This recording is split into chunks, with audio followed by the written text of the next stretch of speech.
ভ্রমণ শুধু একটি যাত্রা নয়, নিজেকে নতুন করে খুঁজে পাওয়ার একটি সুযোগ। প্রতিদিনের ব্যস্ততা, দায়িত্ব আর একই রুটিনের মাঝে আমরা নিজেকে অনেক সময় ভুলে যাই, কিন্তু একটুখানি ভ্রমণ আমাদের মনে নতুন প্রাণ এনে দেয়। নতুন পথ, নতুন দৃশ্য, সবকিছু যেন জীবনের প্রতি ভালোবাসা আরো বাড়িয়ে দেয়। এইরকম একটি আনন্দময় ভ্রমণ নিয়েই আমার আজকের ব্লগটি। মনে রাখবেন, পৃথিবীর সবচেয়ে দামি জিনিসগুলো কোনো দামি মুহূর্ত থেকে নয়, জীবনের এরকম ছোট ছোট আনন্দময় মুহূর্ত থেকেই তৈরি হয়। তাই আমি বলবো, সুযোগ পেলে কাছের মানুষদেরকে নিয়ে বেরিয়ে পড়ুন।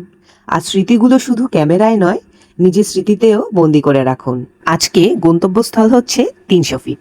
তাই প্রথমে আমরা গুলশান 2-এর শেফ টেবিলে খাওয়া দাওয়া করলাম, দেন 300 ফিটের জন্য রওনা হলাম। অ্যাজ ইউজুয়াল শেফ টেবিলে যাবে আর আমার বাচ্চারা পুতুল খেলবে না, তা তো হয় না। তারা পুতুল খেলতে, ক্যাশ মেশিনে পুতুল খেলতে অনেক পছন্দ করে। তারপর হলো দুপুরের খাওয়া দাওয়া। দুপুরের খাওয়া দাওয়ার মধ্যে ছিল soup, chicken fry, set menu and all. আমরা যে যার পছন্দ মতো খাওয়া অর্ডার করেছি, অ্যান্ড দ্য থিং ইজ, যখন আমরা খেয়েছি তখন সবাই শেয়ার করে খেয়েছি। তো লেটস হ্যাভ আ লুক। এখানে দেখতেই পাচ্ছেন, এটা হচ্ছে সি ফুড স্যুপ। আমার হাজব্যান্ড এক রকমের খাবার অর্ডার করেছে, আপনার এক রকমের করেছে। সেদিন আমার আম্মুও ছিল আমার সাথে। আম্মুর খাবার অ্যান্ড আরিশার খাবার এখনো আসেনি, and Arisha order pizza. Arisha pizza order করেছে অ্যাজ ইউজুয়াল, সব সময়ের মতো। ওর পিৎজা অনেক পছন্দ। লাইক মি, আমারও পিৎজা খুব পছন্দ। আঞ্চাওয়ারে অনেকে অন্যান্য খাবার খাওয়ার থেকে সেট মেনু খাওয়াটা বেশি প্রেফার করে, বাট আমি আমার পছন্দের জিনিসটা অর্ডার করবই, সো আমিও চলে গেলাম পিৎজায়। যাই হোক, পিৎজা রেডি হতে হতে আমাদের আরেকটা প্ল্যাটার চলে এসেছে। এই প্ল্যাটারে আছে rice, gravy chicken, beef and prawn wrap. আর ভালো খাবার খেলে কিন্তু শুধু পেটই ভরে না, মনও ভরে যায়। শেফ টেবিল, একটা টেবিল, এইগুলো জায়গা আমি প্রেফার করি, কারণ যখন আপনি এগুলো জায়গায় যাবেন, আপনি মোটামুটি সব ধরনের খাবার একসাথে পাচ্ছেন। এই যেমন ধরেন ইন্ডিয়ান, দেশি, কন্টিনেন্টাল, থাই, চাইনিজ। ইভেন আপনার যখন বাঙালি খাবার খেতে ইচ্ছে করবে, লাইক এগুলো থেকে একদম দূরে ভাত, মাংস বা বাঙালি আনা খাবার, সেটাও আপনি খেতে পারবেন, ভাত, ভর্তা। So you are going to get options there. খাবারের স্বাদ যেমন গুরুত্বপূর্ণ, তেমনই গুরুত্বপূর্ণ আমরা কোথায় খেতে যাচ্ছি এবং সেখানকার এনভায়রনমেন্ট। পার্সোনালি শেফ টেবিলের এনভায়রনমেন্ট আমার খুব ভালো লাগে। এখানে যেমন ডিফারেন্ট খাবার পাওয়া যায়, তেমনই ডিফারেন্ট প্লেজনও রয়েছে। বাচ্চাদের খেলার জায়গা রয়েছে কয়েক রকমের। খাওয়া দাওয়া শেষ করে আমরা অনেকক্ষণ আড্ডা দিয়েছি, কারণ এখন আমরা ঘুরতে যাব 300 ফিট। ঘোরার আয়োজনের পেছনে মেইন কারণটা ছিল আমার বাচ্চাদের এক্সাম শেষ। বাচ্চাগুলো প্রতিদিন কম করে হলেও 100 বার বলবে যে তাদেরকে ঘোরাতে নিয়ে যাওয়ার কথা। এখন ঢাকা শহরে ঘোরাতে নিয়ে যাওয়ার প্লেস পাওয়া তো ভীষণ দায়।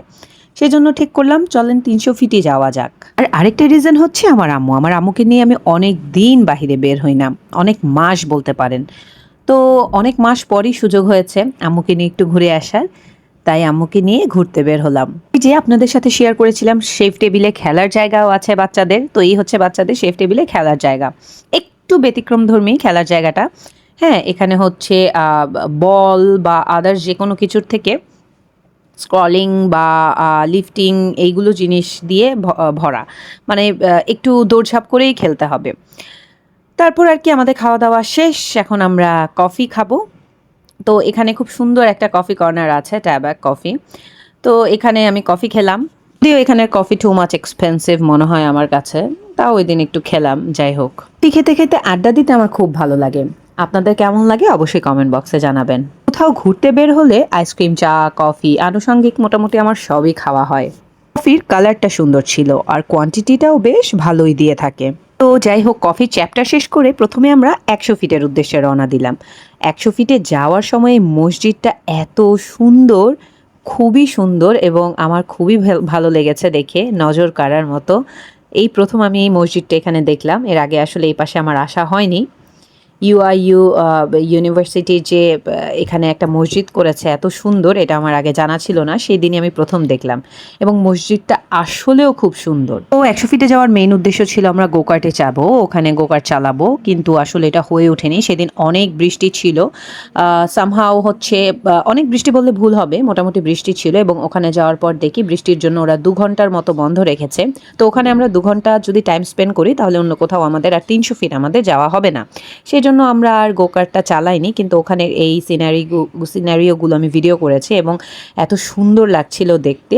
বৃষ্টি ভেজা রাস্তাটা খুবই সুন্দর লাগছিল, চারপাশে সবুজ আর সবুজ, খুবই সুন্দর ছিল ইয়াটা, তাই আমি একটা ভিডিও করে নিলাম। আর আপনারা নেশার তো অবশ্যই মন খারাপ হয়ে গেছে, কারণ তারা গোকার চালাতে ওখানে গিয়েছে। পরে ওরা ওখানে গিয়ে এজ লিমিট জানতে পেরেছে যে 16 ইয়ার্সের নিচে গোকার চালানো যাবে না। তো যাই হোক, ওখানে কাজ শেষ করেই আবার গাড়িতে উঠে আমরা 300 ফিটের দিকে রওনা দিলাম। তো আজকে এতটুকুই, ইনশাল্লাহ আবারও দেখা হবে নেক্সট ব্লগে। নেক্সট ব্লগ থাকবে 300 ফিটে গিয়ে আমরা কোন রেস্টুরেন্টে খেলাম, কি করলাম, আর কতটুকু ঘোরাঘুরি করলাম। তো সবাই ভালো থাকবেন, সুস্থ থাকবেন, ইনশাল্লাহ দেখা হবে। আল্লাহ হাফেজ।